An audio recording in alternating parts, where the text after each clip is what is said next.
जानवरों में गजब की काबिलियत होती है। वो दूर दूर तक सफर कर सकते हैं, खुद को छुपा सकते हैं और कुछ के पास तो खतरे को भांपने का एक छठा एहसास होता है। ये छठा एहसास उन्हें अपने आसपास के बदलावों को समझने में मदद करता है, जो अक्सर आने वाली प्राकृतिक आपदाओं का संकेत देते हैं। वैज्ञानिक और रिसर्चर्स काफी समय से इस काबिलियत से हैरान हैं। ये हमें जानवरों और कुदरत के बीच के गहरे रिश्ते की याद दिलाता है। आपदाओं से पहले जानवर अक्सर अजीब व्यवहार दिखाते हैं।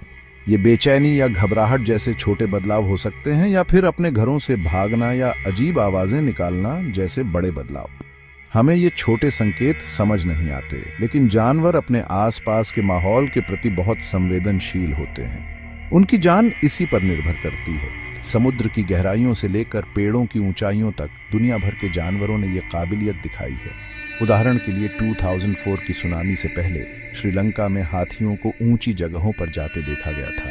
इसी तरह कुत्ते भूकंप से पहले लगातार भौंकते हैं, क्योंकि वो धरती के कंपन हमसे पहले महसूस कर लेते हैं। ये उदाहरण जानवरों की अपने पर्यावरण के प्रति अद्भुत संवेदनशीलता को दर्शाते हैं।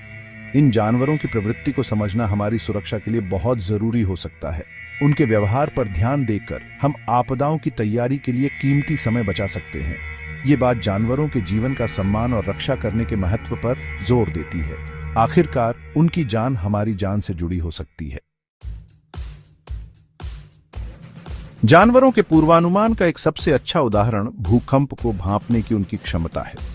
कुत्ते, बिल्ली और यहां तक कि पालतू जानवर भी झटके आने से पहले अजीब व्यवहार करते देखे गए हैं। कुछ वैज्ञानिकों का मानना है कि वे पृथ्वी के चुंबकीय क्षेत्र में सूक्ष्म बदलावों का पता लगा सकते हैं। दूसरों का मानना है कि वे पी तरंगों को महसूस करते हैं, जो विनाशकारी एस तरंगों से तेज चलती हैं।